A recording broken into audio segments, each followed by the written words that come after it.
Hello my friends. My name is Bot Mathematician, and this is Holomancer. And of course, I am the daring reporter Dora. We are very glad to see you all again. Today we will help you clean up your collection, and get rid of the worst cards. We will also calculate how beneficial disenchanting your entire collection of cards from the Year of the Raven would be. Before we begin, we want to greet the new patrons of our channel. Dear friends, our team is very grateful to you all. We hope that with your support we can create new videos well into the future. According to our surveys, a quarter of players disenchant every card that goes into the Wild collection. Such radical actions cause these players to never be able to play the Wild mode. This is a very sad fact to us. Hearthstone is a collectible card game, and an extensive collection of cards should be the main goal for players. Some players are worse than the hungry Galacrond. They are ready to destroy each of us to get some dust.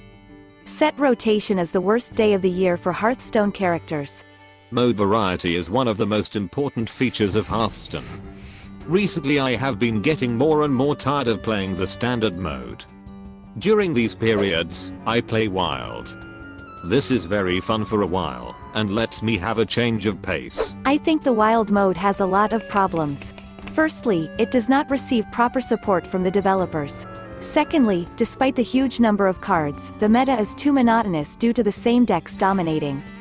The ability to play Wild is also very expensive, which is probably its main drawback.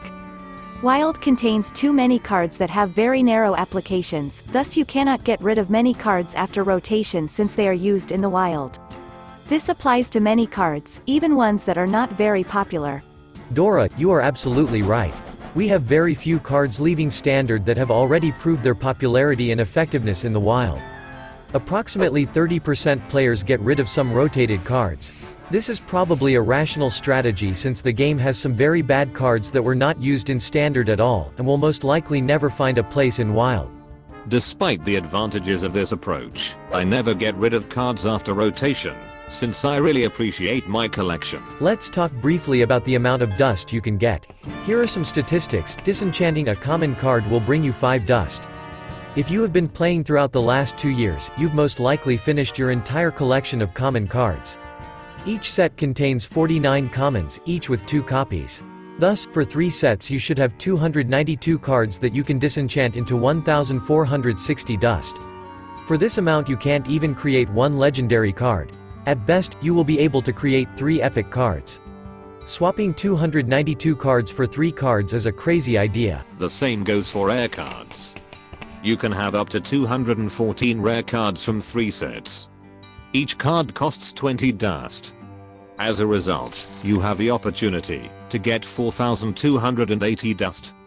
This amount looks more attractive, especially since you can create up to 2 legendary cards and 2 epic ones with it. Over the past 2 years, you could easily get at least 70 epic cards. 55 of them should be from packs, and the others would be crafted from dust. Destroying them all would net you 7000 dust, 100 dust for each card. And finally, legendary cards. You probably managed to collect at least 25 legendary cards. These can be exchanged for 10,000 dust, 400 dust for each one.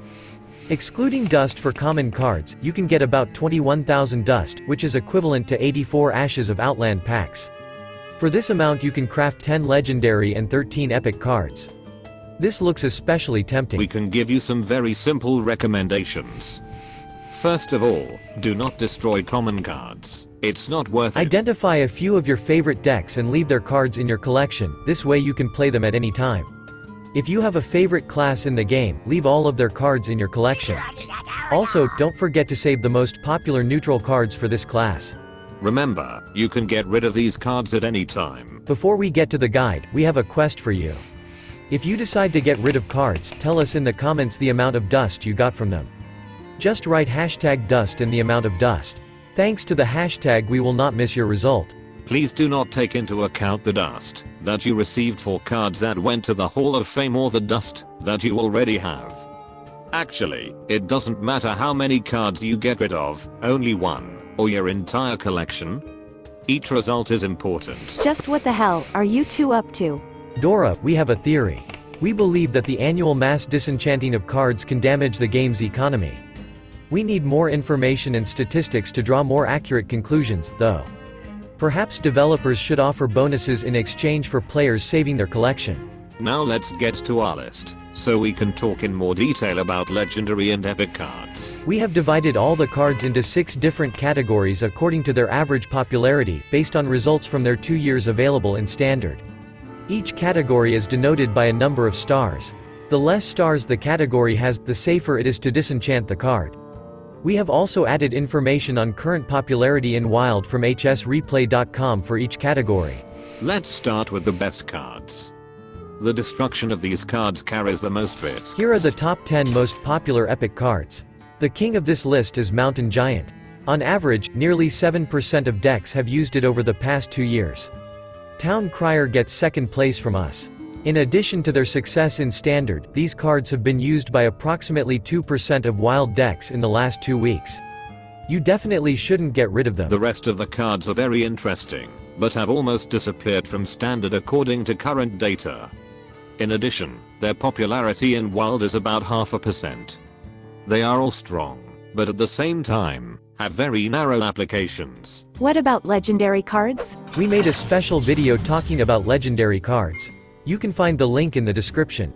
Now it's time for the 4-star cards. These cards found their place in decks throughout much of their time in the Standard metagame. They had an average popularity of 1 to 2%. Unfortunately, most of them are mostly unused in Wild, but at the same time, these cards definitely have the potential to find places in the future. The exceptions are Tess Greymane, Mechathune and Prophet Valen.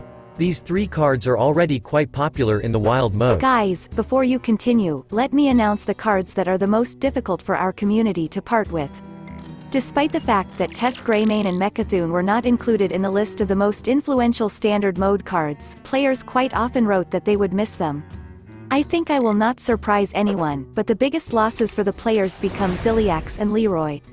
One guy was always breaking our faces, the second guy was always healing us. They are so different. But despite everything, they will forever remain in our hearts. Let's move on to epic cards with 4 stars. In general, these cards are mostly not used in Wild. Pay attention to Rat Trap and Baleful Banker. The popularity of these cards in Wild is higher than 1%. And of course there is Book of Specters, one of the most popular mage cards in Wild. You should definitely save this card. The next category is 3-star cards. These cards had low levels of popularity, but we could call them playable. On average in the last 2 years, they had about 0.5% popularity in Standard. According to HS Replay statistics, only about 0.1% of all decks contain these cards right now in Wild. The exceptions are Azalina Soulthief, Chameleos and the Stormbringer. These cards are slightly more popular in Wild than the rest. On average, 1.5% of decks use them. Here's a similar list for epic cards. Unlike legendary cards with 3 stars, epic cards are a little more useful. The main card of this list is Dreampetal Florist. It's a very important tool for Malygos Druid in Wild mode. This card definitely deserves a place in your collection. The 4th category is 2-star cards. Overall they had an average popularity of only 0.2%, and were never main cards in the metagame, although some of them are quite fun. Zentimo is the only card from the list that is used a bit in Standard. More often you can find these cards in Wild mode, although their popularity is very low. For example, Dr. Morrigan has 0.5% popularity. Floop's Glorious Gloop occupies a special place in this group.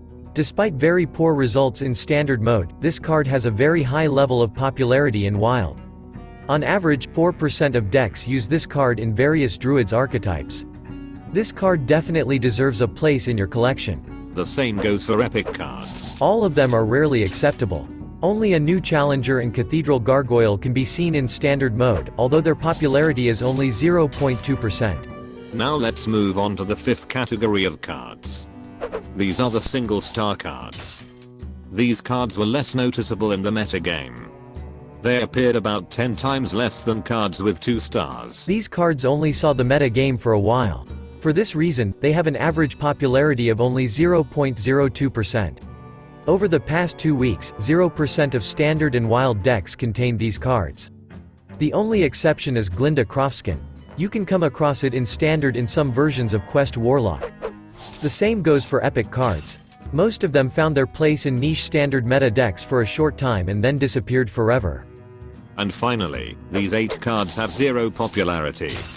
As you can see, there aren't many completely useless legendary cards. Whizbang the Wonderful, one of the best cards ever created, is also on this list. Unfortunately, after rotation, his unusual effect will become absolutely useless. Let's take a quick look at epic cards.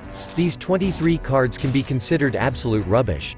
Their current total popularity for both wild and standard modes is almost 0. The only exception to this rule is Linecracker, as we found this card in one version of Mechathune Druid. Hey, what am I doing on this list? Does nobody use me? Come on, I'm not that useless. I don't want to become dust. Holomancer definitely does not deserve such a fate.